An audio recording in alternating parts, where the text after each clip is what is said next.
जब आंखों में अरमान लिया मंजिल को अपना मान लिया, क्या कि जब आंखों में अरमान लिया मंजिल को अपना मान लिया, फिर मुश्किल क्या आसान किया, ठान लिया तो ठान लिया। हेलो नमस्कार साथियों, आप सभी को टारगेट विद नित्यम के इस चैनल पर दिल खोल करके स्वागत है। जैसे मैं आपको लगातार पता चल रहा है कि इस चैनल से जीके जीएस का सीरीज दिया जाता है जो सभी परीक्षाओं के लिए महत्वपूर्ण है। आप जिस भी परीक्षा की तैयारी कर रहे हैं वो सभी तमाम परीक्षाएं के लिए उपयोगी होने वाली हैं। खासकर बीपीएससी शिक्षक भर्ती, बिहार पुलिस, बिहार दरोगा, Bihar SSC railway, banking, defence exam या फिर जिस भी एग्जाम में जीके जीएस का सवाल बनेगा उन सभी परीक्षाओं के लिए वीडियो रामबाण साबित होगा। आपकी समय की बर्बादी नहीं करेंगे, सीधी बात नो बकवास पे चर्चा करेंगे। और सबसे पहला सवाल से हम शुरुआत करते हैं। सबसे पहला सवाल हमारा कहता है कि शनि के उपग्रह का नाम क्या है। आपको बता दें कि शनि को इंग्लिश में सैटर्न कहते हैं। शनि को इंग्लिश में क्या कहते हैं? तो शनि को इंग्लिश में सैटर्न कहते हैं। और शनि ग्रह को छल्ला ग्रह भी कहते हैं। छल्ला ग्रह के भी नाम से कहते हैं, क्योंकि जो सैटर्न है ना, जो सैटर्न ग्रह, इसके चारों पट्टी एक रिंग घूमती है, ठीक है, जिसे छल्ला ग्रह के भी नाम से जाना जाता है, ठीक है। शनि ग्रह के उपग्रह की बात करें तो शनि के उपग्रह है टाइटन। शनि के उपग्रह का नाम क्या है? टाइटन है। और सबसे ज़्यादा किसी का भी उपग्रह है, सबसे ज़्यादा किसी का जो वो उपग्रह है तो वो है शनि का, ठीक है। तो सबसे ज़्यादा किस ग्रह का उपग्रह है? तो वो है शनि का, जिसमें एक प्रमुख है टाइटन। ट्रिटान जो आप उपग्रह देख रहे हैं, ये ट्रिटान किसका है? तो जो आपको जो नज़र आ रहा है ट्रिटान उपग्रह, ये वरुण का है। किसका है? वरुण का। ये किसका है? वरुण का है। ट्रिटान किसका है? वरुण का है। और टाइटेनियम अरुण का है। टाइटेनियम ये अरुण का है। टाइटेनियम अरुण का है। फोबोस और डिमोस जो नजर आ रहा है, ये दोनों उपग्रह, ये दोनों मंगल का है। किसका है? मंगल का। और गाइनामिड जो आपको नीचे में नजर आ रहा है, ये गाइनामिड सबसे बड़ा ग्रह जुपिटर का है। किसका है? जुपिटर का, ठीक है।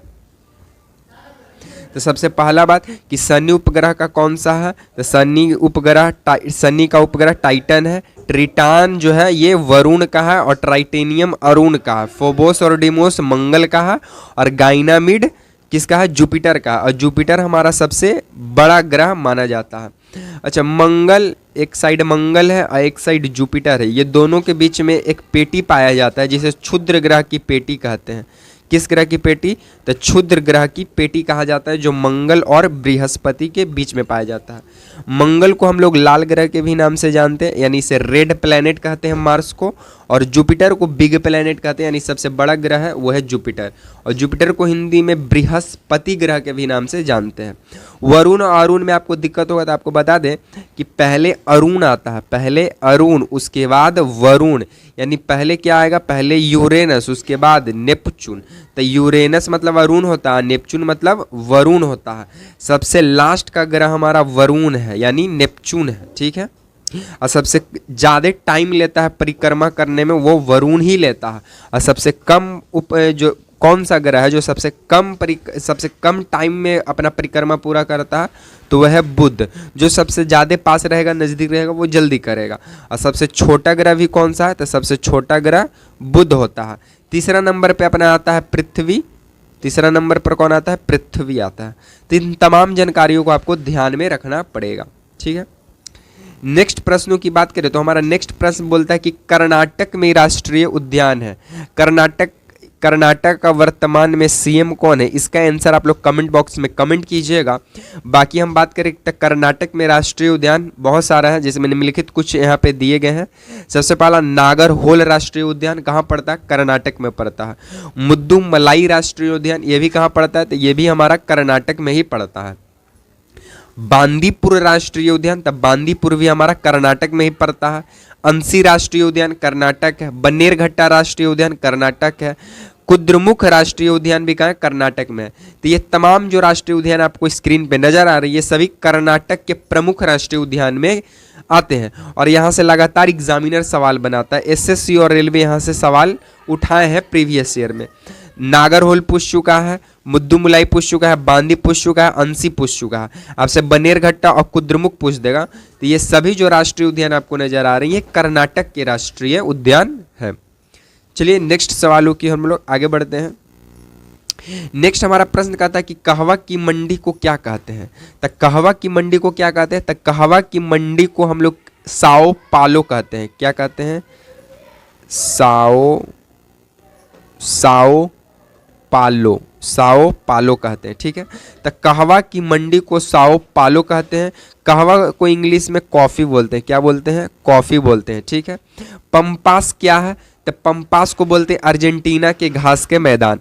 अर्जेंटीना जो आपको नजर आ रहा है, अर्जेंटीना के घास के मैदान को क्या कहते हैं? पंपास कहते हैं।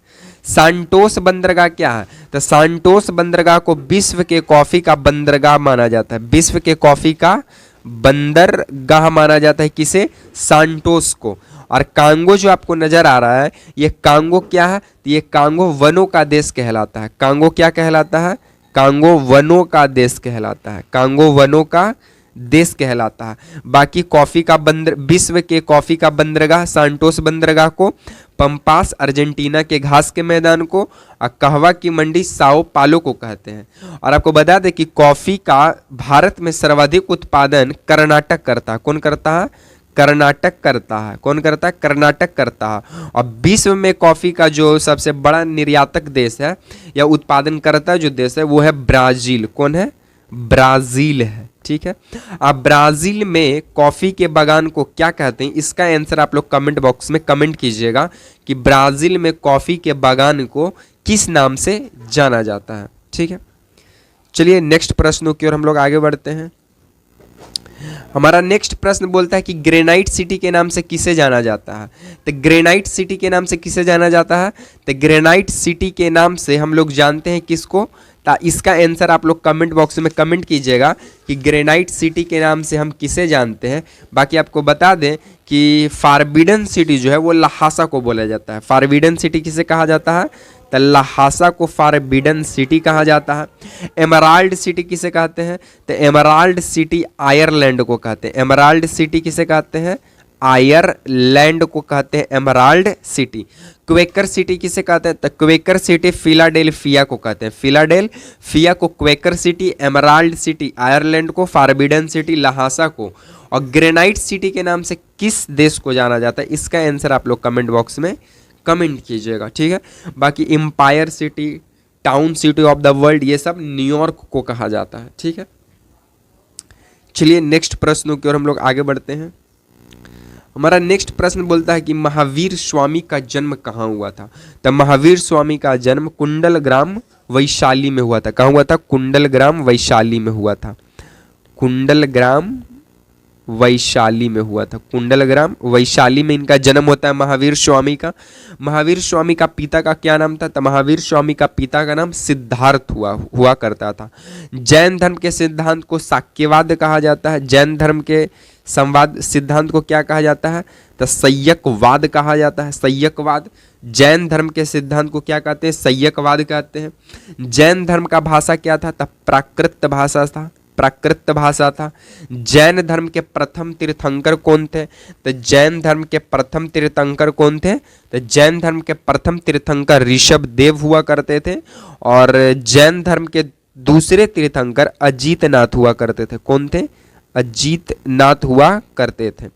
ठीक है, जैन धर्म के 19वें तीर्थंकर की बात करें तो मल्लीनाथ थे। जैन धर्म के 19वें तीर्थंकर मल्लीनाथ कौन थे? मल्लीनाथ थे। जैन धर्म के 22वें तीर्थंकर अरेस्ट नेमी थे। कौन थे? अरेस्ट नेमी थे। अरेस्ट नेमी थे। जैन धर्म के 23वें तीर्थंकर पार्श्वनाथ थे। कौन थे? पार्श्वनाथ थे जैन धर्म के 23वें तीर्थंकर। और जैन धर्म के आखिरी और अंतिम तीर्थंकर जो 24वें तीर्थंकर कहलाए वो थे महावीर स्वामी। वो कौन थे? महावीर स्वामी थे, जिन्हें जैन धर्म के वास्तविक संस्थापक भी माना जाता है। तो ये तमाम जानकारियों को आपको ध्यान में रखना पड़ेगा। रिजल्ट जैन धर्म के सिद्धांत को क्या कहते हैं इससे नहीं होने वाला, उससे तमाम जानकारी आपको जुटाने पड़ेगी, जिससे लगातार एग्जामिनर सवाल बनाता है। ठीक है, अगर आपको वीडियो पसंद आता है तो वीडियो को लाइक कर दीजिएगा, वीडियो को शेयर कर दीजिएगा और कमेंट कर जरूर बताइएगा कि ये वीडियो आपको कैसा लगा। इसी तरह के सीरीज के साथ आपसे मिलेंगे नेक्स्ट वीडियो में। तब तक के लिए आप सभी साथियों को जय हिंद।